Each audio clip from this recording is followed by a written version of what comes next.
Hi guys! So today, i-share ko sa inyo yung vision board na ginawa ko para sa subject namin. So, una dito is yung spiritual. Kasi honestly guys, yung relationship ko kay Lord ngayon is not that well. Well, I used to serve nung high school ako up until nung senior high. Pero due to some reason, na-cut siya. So, here, gusto ko siya mabalik somehow. And, ayun, gusto ko siya mabalik, mag-reconnect and mag-repent sa mga past mistakes na nagawa ko. And susunod is this family. So, makikita nyo guys, two women holding hands siya kasi I'm a lesbian and I'm proud of it.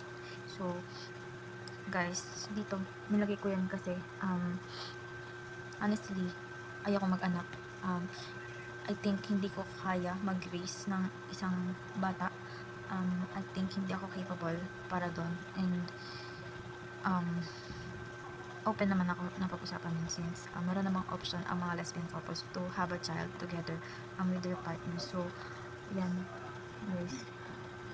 Family din. Kasi dito din sa family, gusto ko din na maayos yung relationship ko with them kasi yung sa family namin ngayon is watak-watak kami honestly. Yung father ko is hindi na namin nakakasama as well as their first child. Then ayun, away-away yan sila guys. So gusto ko sana somehow magkaayos kami. Hindi ko alam kung possible siya now, pero I hope soon. And next guys is yung sa physical. So physical, here you can see the gym equipment guys kasi now I don't work out ngayon. Ang ginagawa ko na lang ngayon is 10k steps. Minsan nga hindi pa 10k eh, like 5k lang siya. Pero ayun, wala ako masyadong workout during this time guys. Sorry, I'm having technical issues. Ayan, so tingnan nyo guys kasi hindi lang halata pero I'm overweight. Ang height ko is 5 flat and my weight is like 55-60 something.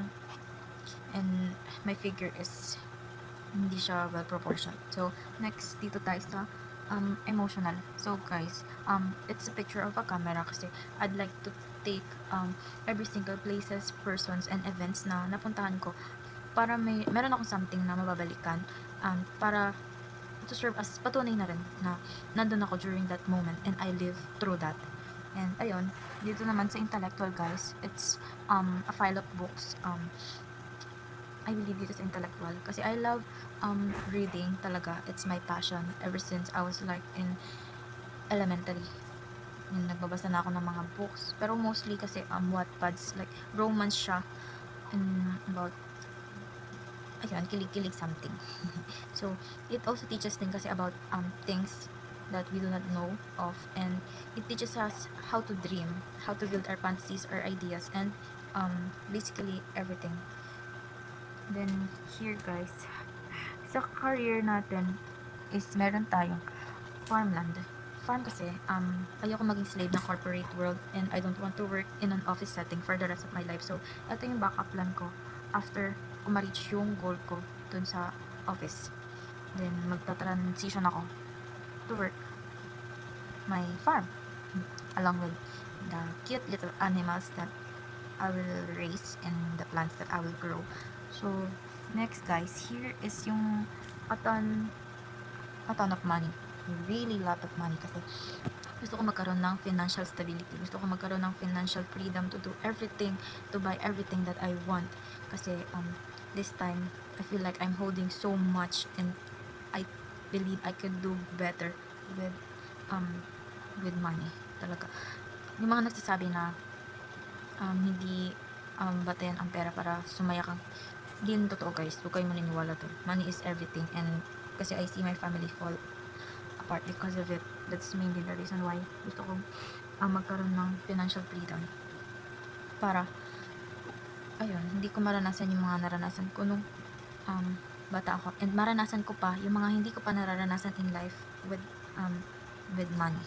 And gusto ko rin mag-give back sa sister ko kasi she's the one who have been providing nung nag-enter ako ng college, and siya rin yung nabibigay ng mga needs, mga bills, pambayad, ganyan. So, gusto ko siyang mag-give back dun sa ate ko kasi she's a really nice, genuine, and loving person. Really, guys. Kung kilala niyo siya, you will know. So, that's it lang naman. I'm running out of time, guys. Bye-bye!